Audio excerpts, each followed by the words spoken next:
The president's outright refusal to commit to a peaceful transfer of power ties directly to his criticism and false statements about mail-in voting.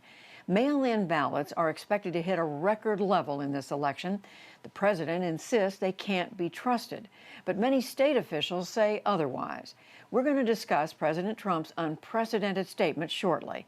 But first, Miles O'Brien has a report on how mail-in voting really works and what past experience shows. It's August 14th in Ocala, Florida. 4 days until a primary election, and most of the ballots have been cast. They roll in every day in bins from the post office, right past the office of Wesley Wilcox. What's today? Three. Good deal. Supervisor of elections for Marion County. If you'd asked me 10 years ago, if you'd asked me 5 years ago, or if you'd asked me 5 minutes ago, am I a proponent of vote by mail? I am. I like vote by mail. And so do most Floridians. The state that became infamous for antiquated, ambiguous punch card voting during the disputed Bush versus Gore presidential contest 20 years ago has fully embraced early voting and absentee ballots for anyone who asks, including Palm Beach resident Donald Trump. Thank you very much. Who votes by mail while repeatedly trashing the process, suggesting it is rigged and rife with fraud. All these ballots come in, these mailed ballots come in. The mail ballots are corrupt, in my opinion, and they collect them and they get people to go in and sign them, and then they're forgeries in many cases. It's a horrible thing. The rhetoric is not supported by reality. The Conservative Heritage Foundation maintains an online database of documented election fraud cases in the United States. It lists 204 cases of absentee ballot fraud with 143 criminal convictions over the past 20 years. On average, that's one case per state every 7 years, representing about 0.00006% of total votes cast. A lot of the things that people talk about, vote by mail, just aren't reality. You know, you can't run down to the Wawa or the Circle K and pick up a handful of vote by mail ballots. It's just not there. Amber McReynolds is CEO of the National Vote at Home Institute and Coalition. The reason it's exceedingly rare is that there's multiple steps and checks in the system that prevent it and would identify it if it were to occur. McReynolds was director of elections in Denver when the state of Colorado left traditional Election Day polling behind in 2013.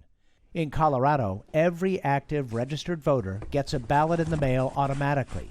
They can return the ballots by mail, at drop boxes, and a few choose to vote in person.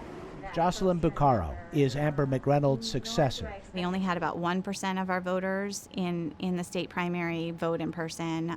So that, tells us that, and we hope will be repeated in November, that voters will vote that ballot at home and use one of our secure methods to return it. Bucaro and her team showed me how they do it.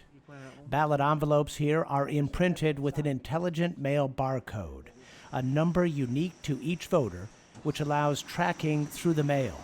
The envelopes are run through a customized mail sorter that is connected to the registration database.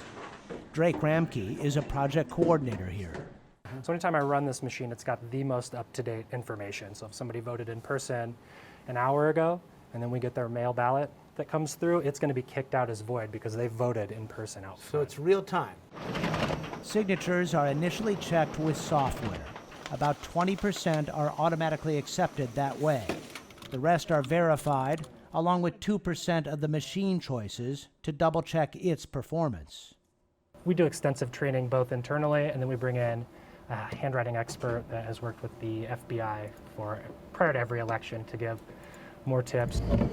The envelopes are opened by machines to maintain the secrecy of ballots. Then they are fed into high-speed scanners to be tallied. Voters are instructed to carefully fill in the ovals. But on some ballots, 1.6% in the last election, they don't fill them in completely or use X's, checks, or other markings. And in that case, the software will ask humans to take a look at that and say, is this a mark or not? And we have bipartisan teams of election judges who do that ballot adjudication. Colorado is among 6 states that vote almost entirely by mail. But the COVID-19 pandemic has prompted others to consider ways for people to vote without spending a lot of time in line with strangers. And I started getting a lot of calls, like, what would this look like? Could we scale this nationally? She says yes, but not without difficulty. The June 9th primary in Georgia was a case in point. More than 1 million people voted by mail. The previous record was 35,000. This created chaos and confusion. Many voters didn't get their ballots in time and were uncertain that their votes were received and counted. That prompted Wanda Hayes to try a belt and suspenders approach. I met her waiting in a long line to vote in person. Did you try to vote absentee? I sure did. What happened?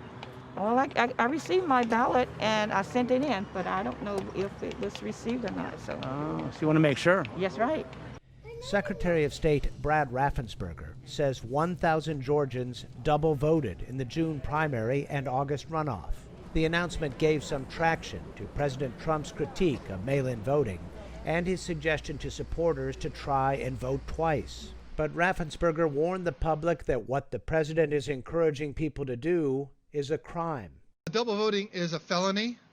It's a minimum of 1 year in prison, up to 10 years, up to a $100,000 fine, and we will prosecute. Back in Florida, Wesley Wilcox's team is taking this unprecedented election year in stride. They didn't break a sweat sorting, processing, and scanning ballots in the August primary. By Election Day, they only needed to push a button to tally the votes. But elsewhere, things are not running as smoothly. In Tennessee, the law prevents election workers from even opening envelopes containing ballots until Election Day. Several other states, including Michigan and Pennsylvania, have similar constraints. Wilcox is hearing a lot from his counterparts in places where they are struggling to answer the mail. This is an extraordinary election. Are they all kind of freaking out? You know, short answer, probably yes. But there's the election administrator prayer, you know, Lord, I don't care who wins as long as they win big. You know, and that's reality. The reality is, election night will likely be more like election week, while we all wait for the envelopes, please. For the PBS NewsHour, I'm Miles O'Brien in Ocala, Florida.